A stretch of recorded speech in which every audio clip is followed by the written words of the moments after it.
بالوسائل الطبيعية جدا. أيضا السلطات تعاقب على ذاك من يذكر الحسين لفترة كبيرة في زمن الأمويين.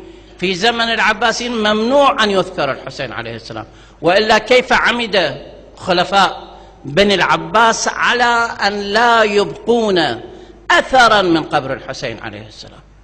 مرة أجروا عليه الماء، مرة حركوا الحيوانات من أجل جرف قبر الحسين عليه السلام، أوقفوا المسالح على دروب الوافدين إلى كربلاء من أجل أن يمنعوا، وضعوا في هذه المسالح عقوبات، مرة دفع نقدي ومرة دفع من الأجساد، قطع الأيادي بل قطع الأعناق.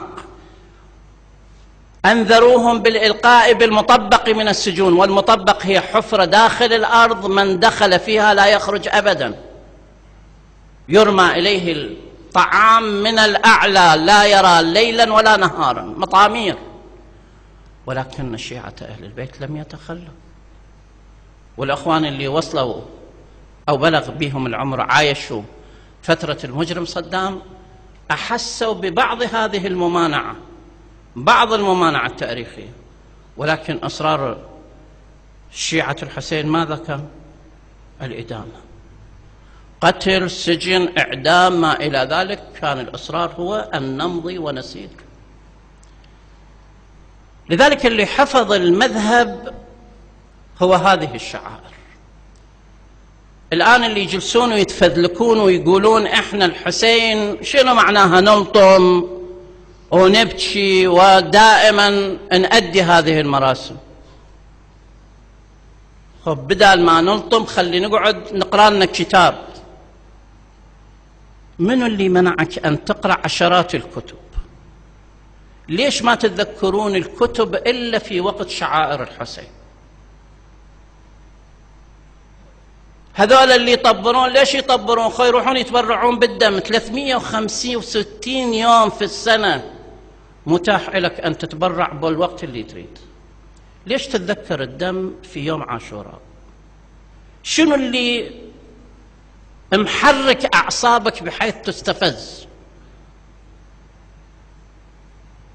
تقول الآخرين ما يرضون علينا، يستقبحون من عندنا. ليش الآخرين إيش وقت رضوا عنا؟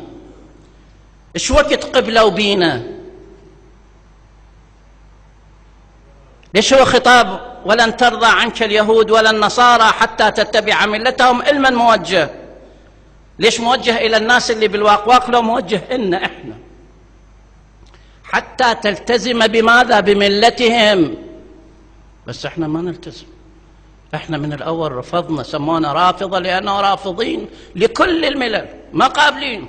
إحنا ملتنا الوحيدة هي اهدنا الصراط المستقيم. شنو هو هذا الصراط المستقيم؟ هو علي والحسين،